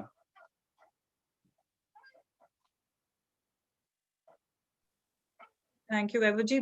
मेजर आर्या, मेरे पास आपके लिए एक सवाल ये है कि जनरली अमन की आशा, अमन की आशा ये कहते रहते हैं, और हमारे जैसे लोग जो बॉर्डर तहसील से हैं, मैं एक बॉर्डर तहसील से हूँ, मेरे गांव के आसपास अगर दूसरे गांव में अगर हम जाते हैं तो वहाँ स्कूलों में बंकर हैं, वहाँ लोगों के घरों के कॉम्पाउंड में बंकर हैं। मैं अरनिया की बात कर रही हूँ, मैं बिश्ना तहसील से बिलोंग करती हूँ। तो ये आईबी पे है, ये सबसे बड़ा आईबी टाउन है ये अरनिया। तो ये जो अमन की आशा कहकर हमें चुप कराया जाता है, मैं काफी लेफ्ट लिबरल, मेरे बहुत से दोस्त हैं, मैं ऐसे मेरी कॉलेजेस में पढ़ाई हुई है, तो वो कहते हैं कि नहीं है कुछ आशा की बात है। हम कहते हैं नहीं, अमन की निराशा है, हम देख चुके हैं, हम बॉर्डर वाले लोग हैं, हम झेलते हैं, हम वो मोर्टार शेल्स खाते हैं, हमारे हिंदू त्योहारों पे खासकर शेलिंग होती है, लोग मरते हैं, सिविलियंस मरते हैं। तो how much can we continue saying अमन की आशा? मतलब जम्मू एंड कश्मीर में तो वी आर एग्जॉस्टेड, एक फटीग है, हम जानते हैं कि कोई आशा की बात नहीं, निराशा ही निराशा है। क्या है, what is the fact behind it? Is will Pakistan always remain a problem for us? देखिए, एक्चुअली प्रॉब्लम पाकिस्तान नहीं है, प्रॉब्लम हमारा एटीट्यूड है। ये अमन की आशा तो फ्रॉड है पूरा, एक तो ना ये फ्रॉड है, एक मार्केटिंग का फ्रॉड है। लेकिन मनु जी, असली बात पता है क्या है? असली बात ये है कि आपने कभी कॉस्ट पाकिस्तान को पे नहीं करवाई, पाकिस्तान ने कभी दाम नहीं चुकाया जम्मू और कश्मीर के लोगों को मारने का, पाकिस्तान ने कभी दाम नहीं चुकाया। अब मैं छोटी सी बात आपको बताता हूँ, एकदम बहुत छोटी सी बात। अ, जब पाकिस्तान आतंकवादी भेजता है भारत में, तो मरते हैं फौजी अफसर, फौजी जवान, राइट, आम सिविलियंस। लेकिन जब भारत कार्रवाई करता है, सर्जिकल स्ट्राइक, राइट, तो कौन मरता है? उनके आतंकवादी मरते हैं। तो क्या आप एक भारत के एक फौजी अफसर को या फौजी जवान को आप पाकिस्तान के आतंकवादी के बराबर मानते हैं? फिर आप कहते हैं आपने बदला ले लिया उड़ी का, फिर आप कहते हैं आपने बालाकोट में अटैक करके आपने आपने पुलवामा का बदला ले लिया। नहीं, आपने बदला नहीं लिया है। कर्नल के बदले कर्नल, ब्रिगेडियर के बदले ब्रिगेडियर, जवान के बदले जवान। जब तक पाकिस्तानी आर्मी के जवानों का, अफसरों का खून नहीं बहेगा, तब तक जम्मू और कश्मीर में शांति नहीं होगी। आपने 72 साल देख लिया, 72 साल और देख लीजिए, आप खुशी खुशी देख लीजिए, ये नहीं रुकने वाला। कीमत क्या है जो पाकिस्तान को चुकानी पड़ेगी? कीमत, एक तो हमारी दो गलतियां हैं सबसे बड़ी मनु जी। सबसे बड़ी हमारी ये गलती है कि पाकिस्तान कुछ करेगा तब हम कुछ करेंगे। मैं कई बार कह चुका हूं, जैसे कि आपके घर में अगर लॉन है, किसी के घर के आगे गार्डन है, लॉन है, आप लोग घास काटते हैं ना, हम लोग हर हफ्ते घास काटते हैं। घास की कोई गलती नहीं होती, लेकिन फिर भी घास कटती है। पाकिस्तान के साथ आपको वही करना पड़ेगा। पाकिस्तान गलती करे ना करे, आपको घास काटनी पड़ेगी, तभी जाके आपका गार्डन अच्छा लगेगा। ये घास कटनी चाहिए, और ये घास हर हफ्ते कटनी चाहिए। पाकिस्तानी फौजियों को आप लाइन ऑफ कंट्रोल पे मारिए, चाहे उनकी गलती हो चाहे उनकी गलती ना हो। और जब पाकिस्तानी पंजाब में खास तौर से जब लाशें पहुंचेंगी घरों में, जब वहां पे नमाज जनाजा पढ़ेगा लोग, जब वहां पे खलबली होगी, तब जाके जम्मू और कश्मीर में शांति होगी। देखिए, खून बहेगा, और ये मैं कई बार कह चुका हूं मनु जी, खून बहेगा। अब खून वहां बहे कि यहां बहे, ये चॉइस हमारी है। ये हमें सोचना है। ये अमन की आशा, ये सब फ्रॉड, ये लेफ्ट लिबरल लोग कहते हैं अमन की आशा। अरे, आपका जो गांव है, आपकी तहसील है, आपकी डिस्ट्रिक्ट है, वो इस अमन की आशा का दाम दे रही है कि नहीं दे रही? मैं कई बार कह चुका हूं, लोग कहते हैं कि आप इमोशनल हो जाते हैं। मेरे आधे दोस्तों का नाम नेशनल वॉर मेमोरियल में लिखा हुआ है। मैं कितना बदनसीब हूं, ये सोचिए, कि मैं जाता हूं नेशनल वॉर मेमोरियल में, कहता हूं यार मैं तो इसको भी जानता था, अरे मेरे साथ ये यहाँ पे था, ये मेरा सीनियर था एकेडमी में। ये क्यों? क्योंकि हम लोग कमजोर हैं। ये कह के ना गांधी का देश है और इसका, नहीं, नहीं है। मुझे मंजूर नहीं है ऐसा देश। मेरे मेरे हजारों भाइयों का नाम वहां पे लिखा है। पुलिस मेमोरियल में जाइए, आपको CRPF, BSF, Jammu and Kashmir police और जगह। ये सब क्या हो रहा है? ये क्यों हमारे इतने भाइयों के नाम वहां पे लिखे हैं? क्योंकि पाकिस्तान ने इसका दाम नहीं दिया, इसका दाम चुकाया नहीं है। और दाम पाकिस्तानी आतंकवादी जैश ए मोहम्मद के कैंप में आपने बालाकोट में स्ट्राइक कर दी, वो बड़ी बात है नहीं, मैं उसको विक्ट्री नहीं मानता। आपको पता है क्या करना चाहिए? पाकिस्तान अटैक करता है ना, आप MBRL, multi barrel rocket launcher, जो आपके पिनाकाज हैं, एमबीआरएल हैं, आप उनको लगाइए, और आप पाकिस्तान के एक ब्रिगेड हेडक्वार्टर को उड़ा दीजिए, जितने भी लोग हैं वहां पे। जब तक पाकिस्तानी आर्मी की लाशें उनके गांव में नहीं पहुंचेंगी, आपके अरनिया में शांति नहीं होगी। आप भूल जाइए, जम्मू और कश्मीर में शांति नहीं होगी, हमारे लोग मरते रहेंगे। आपको पाकिस्तानी फौजी मारना, आप ये सोच लीजिए, पाकिस्तानी फौजी घर से निकले, उसको गोली पड़े, वो इतने खौफ में रहे कि अपनी कैंटोनमेंट से, चाहे कराची में उसकी कैंटोनमेंट हो, गुजरावाला में उसकी कैंटोनमेंट, आपकी लाहौर में हो, उसकी इस्लामाबाद में हो, कहीं पर भी हो, उसके अंदर इतना खौफ होना चाहिए कि अगर मैं कैंटोनमेंट के गेट के बाहर निकला तो मुझे पड़ी गोली। जिस दिन आपने अचीव कर लिया, हिंदुस्तान में शांति हो जाएगी। आपकी लेफ्ट विंग एक्सट्रीमिज्म चल रही है ना जो रेड कॉरिडोर में, ये पूरा का पूरा जो ड्रामा चल रहा है, ये सब बंद हो जाएगा। आपको आपको क्या, मैं ऐसी बात आपको बता रहा हूं, ये लोग तो वैसे ही मेरे खिलाफ एफआईआर फाइल करते रहते हैं। मैं आपको एक बात पूछना चाहता हूं मनु जी, आपके इतने लोग बैठे हैं वहां पे, जो यूरोप में बैठे हैं और देशों में, ठीक है, जो भारत के खिलाफ वहां पे काम करते हैं, हमें पता है कौन है वहां पे। बस हम लोग एड्रेस बांटते फिरते हैं कि हमें पता है वो कहां पे रह रहा है, हमें पता है, हमें पता है वो कहां पे रह रहा है। क्या अपने बेटे की शादी का कार्ड देना है उसको, कि हमें पता है कहां पे रहना है? तुम्हें पता है कहां पे रह रहा है, निपटा दो उसको यार, खत्म करो उसको। जब आपसे डरेगा हाफिज सईद ना, आप उसको मारने में आप नहीं सक्सेसफुल रहे, माना कि आपने अटेम्प्ट करा, हाफिज सईद नहीं मरा, राइट, लेकिन आपने एक कोशिश करी। हाफिज सईद रात को सोना बंद कर देगा, क्योंकि उसको पता है कि ये फिर से कोशिश करेंगे। अभी बड़े आराम से सोता है ना हाफिज सईद, एसी वेसी चला के अपने घर में, लेकिन जिस दिन आपने 2-3 अटैक उसके ऊपर करवा दिए, उसको सांप सूंघ जाएगा, अंडरग्राउंड चला जाएगा। आपको सब पता है कौन कहां पे रहता है। भेजिए जरा इनको दावत वलीमा का इनविटेशन, जरा एक बार भेजिए ना इनको जरा, तब इनको मजा आएगा कि क्या होता है। थोड़ा सा मसाला वसाला डालिए पाकिस्तान में, तब जम्मू और कश्मीर में तभी शांति होगी जब पाकिस्तानी फौज का खून बहेगा, not terrorist. Pakistan army must bleed for peace in Jammu and Kashmir. जी मेजर आपने बहुत अच्छा बोला, और स्पेशली कि कौन इसका प्राइस पे कर रहा है, ये आपने बहुत सही बोला। हमारे जवान प्राइस पे कर रहे हैं, हमारे अफसर प्राइस पे कर रहे हैं, और उस तरफ से वो या तो कोई गरीब है जिसको रेडिकलाइज कर दिया है, या कोई मर्सनरी है जो पैसे के लिए मारने के लिए घुस गया है हमारे स्टेट में। और इनफैक्ट क्या होता है कि जब कोई लोग कोई प्लेन लेता है और जम्मू कश्मीर में आता है, वो जम्मू को बाईपास करते हुए श्रीनगर आता है, इसलिए वो जम्मू रीजन में जो हमारे जो वीर हैं, इसको वीर भूमि बोला जाता है, उनके लिए गेट्स बने हुए हैं। बिल्कुल अलग अलग आप जाएं, इस पूरे 10 डिस्ट्रिक्ट्स में आप घूमें तो राजौरी से लेकर, जम्मू डिस्ट्रिक्ट से लेकर कठुआ, सांबा, यहाँ आपको वो बड़े बड़े गेट्स दिखेंगे, किसी का नाम होगा किसी जवान का। ये हमने प्राइस दी है। और फिर हमें अगर कोई सिखाता है कि नहीं नहीं अमन की आशा पे बात करो, तो फिर वो हम उसके साथ बात करने का भी हमारा दिल नहीं करता, because we are paying a price every day. But ये सब के बावजूद, और ये मैं आप दोनों को पूछ रही हूँ लास्ट के कुछ सवाल, इस सब के बावजूद जब हम टीवी स्टूडियोज में जम्मू कश्मीर की डिस्कशन देखते हैं, या जो सेमिनार सर्किट है उसमें देखते हैं, नाम होता है सेशन का जम्मू कश्मीर। एंड हाल में ही वैभव जी ने हमें ट्विटर पे थोड़ा सपोर्ट किया था, बिकॉज एक सेशन था एंड वहां पर जम्मू कश्मीर की बात हो रही थी, कश्मीरी पंडित भी था, कश्मीरी मुस्लिम भी था, लेकिन जम्मू से कोई नहीं था। तो हमने कहा क्यों नहीं है, तो उन्होंने हमें कर्ट सा रिप्लाई किया कि आपके लिए हम बोल देंगे। बड़ा इंसल्टिंग सा लगता है, आप सब जगह के लोगों की सुनते हैं, पर आप जम्मू वालों को बोलते हैं तुम चुप करके बैठो, तुम्हारी बात हम कर देंगे। आपको खासकर आप दोनों हमारे प्लेटफॉर्म पे आइए, हमारे लिए इसलिए भी ज्यादा एक्साइटिंग था या खुशी की बात थी कि आप दोनों are those very few people जो जम्मू कश्मीर की कॉम्प्लेक्सिटीज को समझते हैं, उसमें जो अलग अलग परतें हैं उसको समझते हैं, जो स्टेक होल्डर्स के बीच में डायनामिक्स है उसको भी आप बहुत अच्छी तरह से समझते हैं। एंड मेजर आर्या, आपने एफर्ट भी लिया है, आपने स्टूडियो में जम्मू की आवाजों को आप अपने शोज में आप लेकर भी आए हैं, मुझे भी आपने बुलाया है, वैभव जी ने भी अपने चैनल पर मुझे बुलाया है। सो आई विल आस्क यू कि क्यों नहीं हम स्टूडियोज तक पहुंचे, क्यों नहीं हमें बुलाया जाता है, क्यों सेशन का नाम होता है जम्मू कश्मीर लेकिन जम्मू से कोई नहीं होता और हमारी बात दूसरे कर रहे होते हैं, ये ऐसा क्यों हुआ? ये मैं आप दोनों से ही सवाल कर रही हूँ। वैभव आप जवाब दें, फिर मैं आपकी बात बोलूंगा। देखिए, इसका जवाब बहुत सिंपल सा है कि इसका जवाब वही है जो कि हम पहले भी बोल चुके हैं।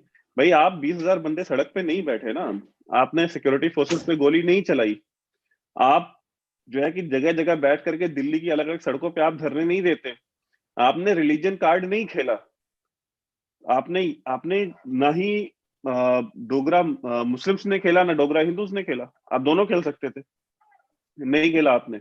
तो भाई आपको आपको क्यों सुना जाएगा? बिल्कुल नहीं सुना जाएगा। आपको क्यों बुलाया जाएगा मीडिया में? भाई, जब आप स्टेट को ब्लैकमेल करते हैं, जब आप स्टेट को परेशान करते हैं, तब स्टेट आपसे बात करती है। इंडिया कोई इसराइल तो नहीं है। अभी आज शाम को मेरी और मेजर साहब की बात हो रही थी, तो मेजर साहब ने एक बात बोली कि आप इसराइल से हथियार खरीद सकते हो, भाई गुर्दा तो नहीं खरीद सकते, you can't purchase spine from Israel. तो वही चीज है भाई, आप इजराइल तो नहीं बन गए ना। तो आपको तो भाई, आप मुझे एक चीज, मुझे डोगरा कम्युनिटी से मेरा सवाल है ये, मैं चाहूंगा आप चाहे उसका जवाब दे दे मुझे। पिछले 70 साल में कितने प्रोटेस्ट डोगरा कम्युनिटी ने जम्मू में किए हैं और कितने जम्मू के बाहर किए हैं?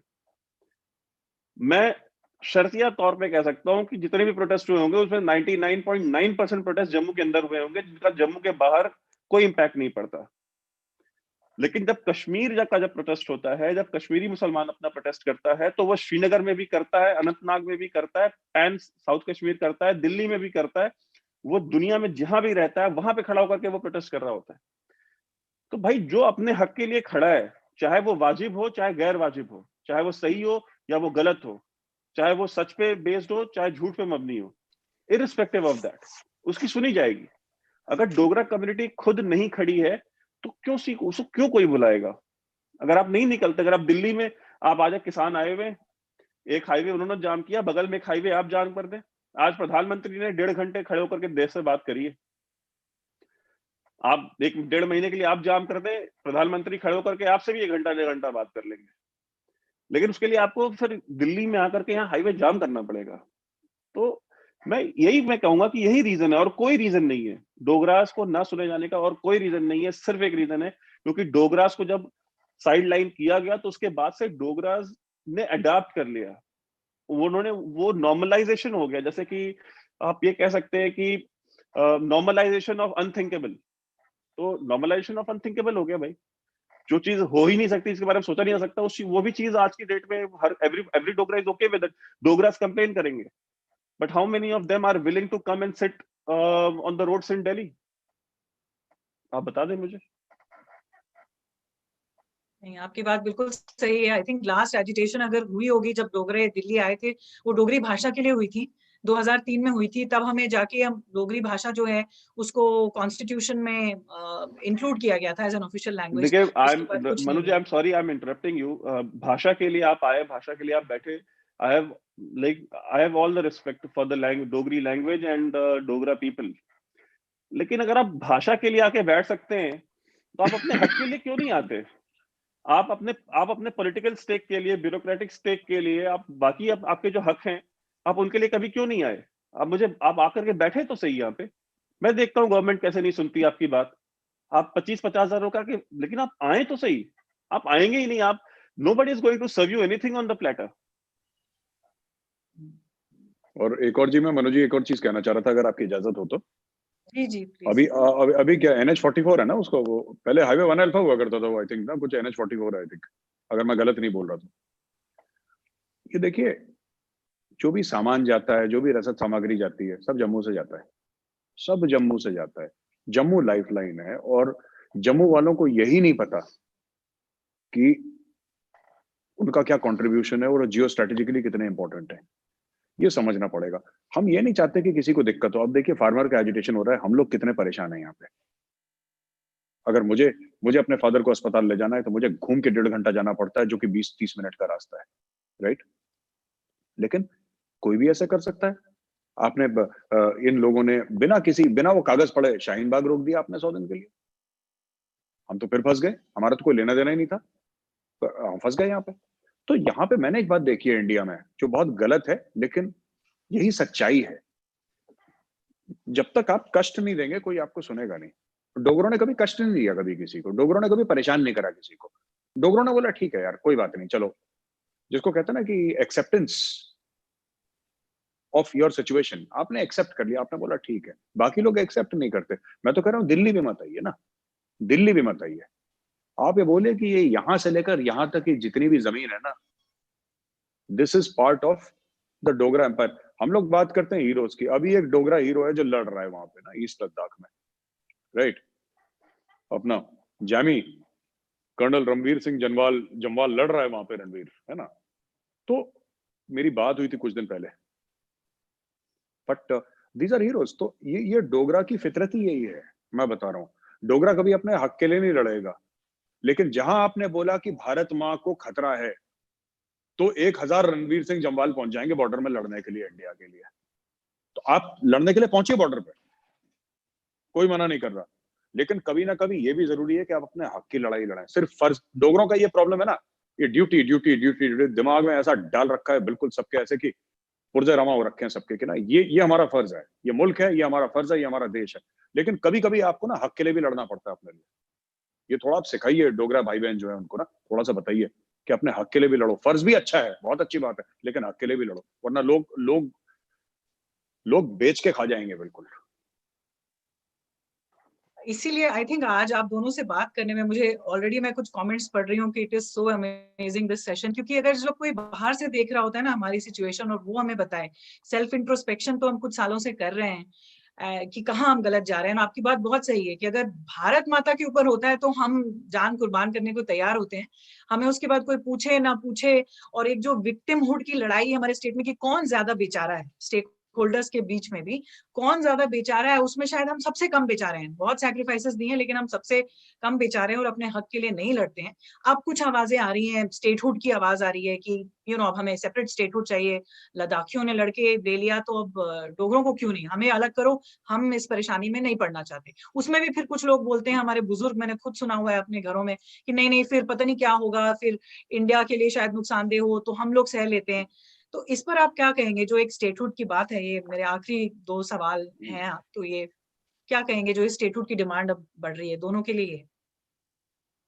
वैभव, आप please. Sir you please answer this question sir. अच्छा ठीक है, मैं तो कह रहा हूँ कि स्टेटहुड मिलनी चाहिए। देखिए सबसे पहले आपको एक डोगरास को एक बात बतानी पड़ेगी, बात सिर्फ स्टेट की नहीं है। एक डोगरा साम्राज्य हुआ करता था, it was the Dogra empire. ठीक है, पहले हम लोग ये चीज क्लियर कर लें कि डोगरा एम्पायर नाम की चीज थी। ये जितना भी लोग गुरूर करते हैं ना, ये ठीक है कि यहाँ पे राजमा अच्छा होता है, यहाँ पे सेब अच्छा होता है, यहाँ पे सैफरन बड़ा अच्छा होता है, यहाँ पे तिब्बत, ये सब बनाया किसने? डोगरों ने बनाया। ठीक है, ये पूरा का पूरा एम्पायर। आज की तारीख में मैं तो कह रहा हूं कि यू डोंट नीड कश्मीर। आप यही बात कर रही है ना कि जे और के को अलग करिए, यही तो बात कह रहे हैं। एक आपका देखिए, तभी आपकी डेवलपमेंट होगी। मैं तो बहुत पहले से बात कह रहा हूँ, लद्दाख को अलग करो, कश्मीर को अलग करो, जम्मू को अलग करो, नहीं करना JNK। What JNK? It should be Jammu different. Jammu एक अलग स्टेट हो, ठीक है, अपना उसका यहाँ पे चीफ मिनिस्टर हो। जब चीफ मिनिस्टर होगा तो डोगरा होगा, जब वो डोगरा चीफ मिनिस्टर होगा फिर आप उससे 10 सवाल पूछेंगे। वरना आप एक बात बताइए ना, ये सब बातें छोड़ दीजिए मनोज जी, मैं शॉर्ट करके इस चीज को खत्म करता हूं। कितनी बार आके, कब लास्ट टाइम था कि महबूबा मुफ्ती या फारूक अब्दुल्ला, आपकी तो विंटर कैपिटल और समर कैपिटल का मामला है तो ऊपर नीचे जाते हैं, ये पिछली बार कब गए थे किश्तवाड़? ये कब पिछली बार कब गए थे पुंछ राजौरी? ये गए थे कभी? ये कभी झंडा वंडा उठाने के लिए ये सब करके करके ये देना उनको, दे डोंट केयर। देखिए मैं बता रहा हूं आपको, इनको पता भी नहीं होगा कि डोडा किश्तवाड़ है किधर। मैं तो कह रहा हूं पुंछ से लेकर आप बिल्कुल सुंदरबनी तक नीचे आ जाइए, बिल्कुल ऊपर एक लेवल पे पुंछ है, पुंछ से बिल्कुल आप नीचे सुंदरबनी पे आ जाइए, फिर आप जम्मू शहर में घुस जाइए। ये पिछली बार कब बाय रोड गए थे? ये नहीं जाएंगे, ये नहीं जाएंगे क्योंकि डोगरों ने कभी कुछ मांगा ही नहीं है। आप देखिए, जब तक आप कुछ मांगेंगे नहीं आपको कुछ मिलेगा नहीं। डोगरों ने कभी कुछ नहीं मांगा, उन्होंने बोला ठीक है जी, एक बार लैंग्वेज के लिए चले गए आप, ठीक है, कहानी खत्म हो गई।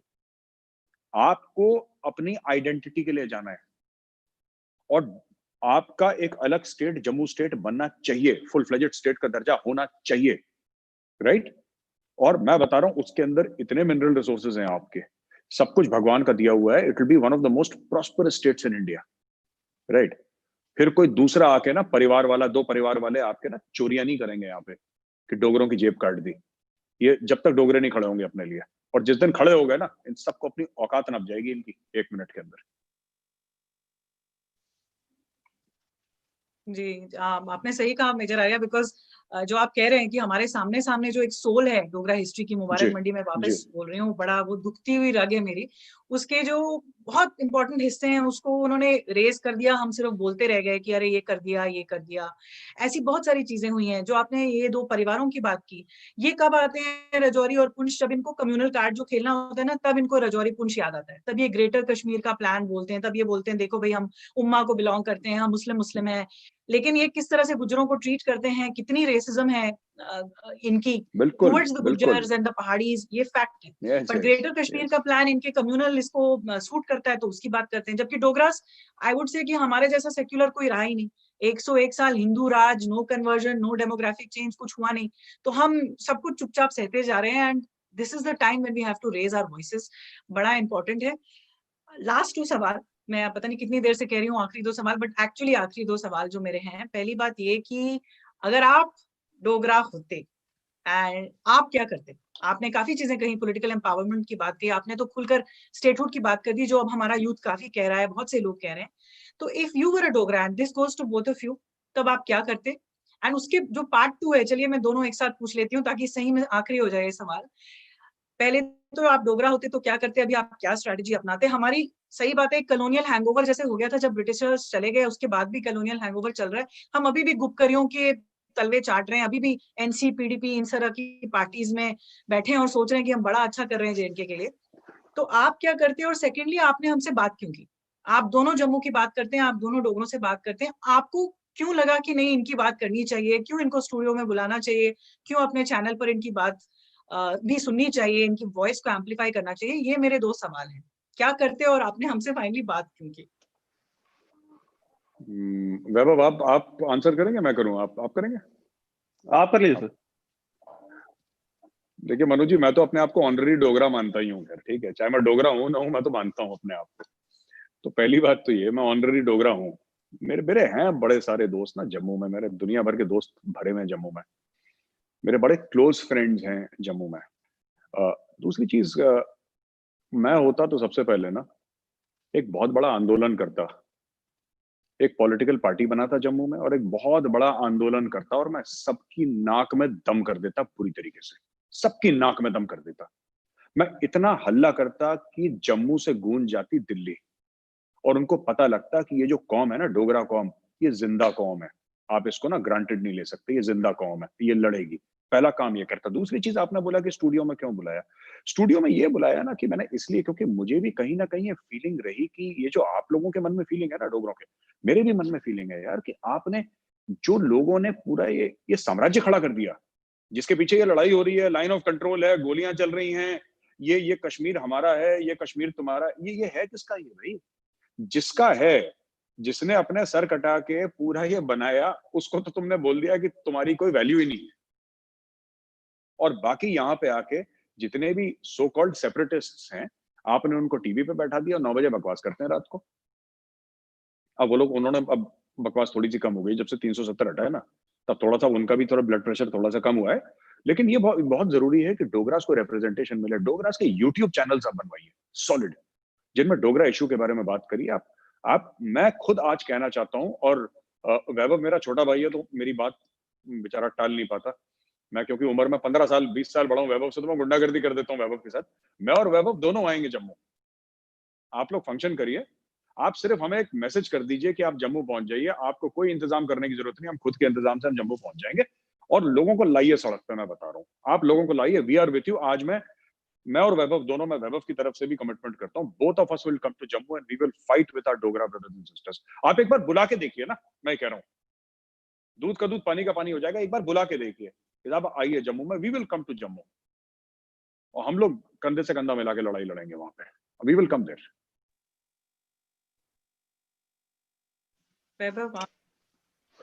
देखिए, सबसे पहली बात तो मैं ये करूंगा, अगर if I was a Dogra, तो मैं किसी पीडीपी या एनसी वाले को तो पहली बात मैं कदम नहीं रखने देता डोगरा टेरिटरी में।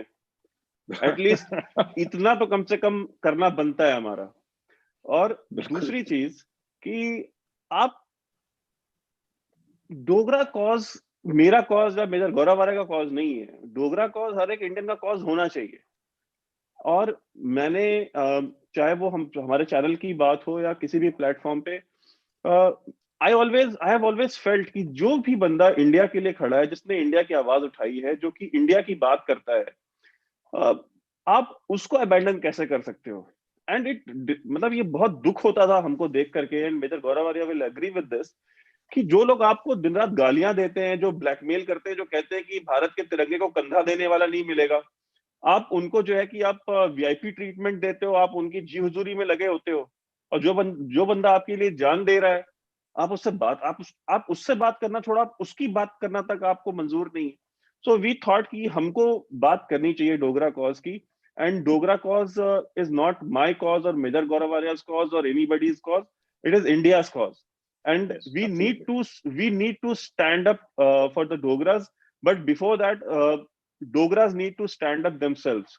और जो मेजर साहब ने जैसे कहा कि भाई आप खड़े हो ना, आप खड़े हो, आप हमको बुलाएं, हम खुद आकर के खड़े होंगे आपके लिए, लेकिन पहले आप तो खड़े हो, हम हमेशा तैयार है। सो दो चीजें तो सबसे पहले डोगरा कम्युनिटी को, और जो मैंने पहला पॉइंट कहा कि इन एनसी और पीडीपी वालों को तो आप, मुझे नहीं समझ आता आप उसको टॉलरेट कैसे करते हैं अपनी टेरिटरी पे। I mean who tolerates such people? Nobody should tolerate.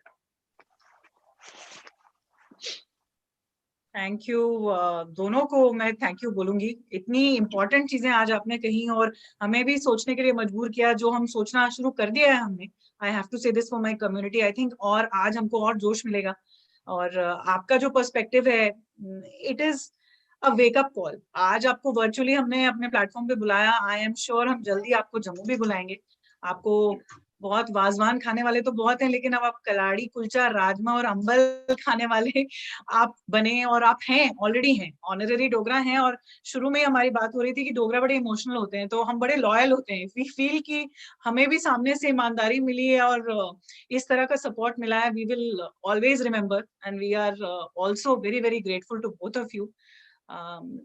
I have lack of words, but thank you. आपको हम बार बार बुलाते रहेंगे, और जम्मू तो बुलाएंगे ही। मैं पर्सनली बुलाऊंगी आपको, अरनिया भी ले जाऊंगी, अपने डिस्ट्रिक्ट भी ले जाऊंगी, और बाकी भी जो डिस्ट्रिक्ट्स हैं जम्मू की, वहां हम ले जाएंगे आपको। आप हमारे मेहमान होंगे, एंड वेरी वेरी इंपॉर्टेंट मेहमान। So thank you major Gaurav Arya, thank you. And thank you Vaibhav ji, thank you so much. आपने हमें बहुत एक इज्जत नवाजी हमारे प्लेटफॉर्म पे आकर। Thank you very much. Thank you.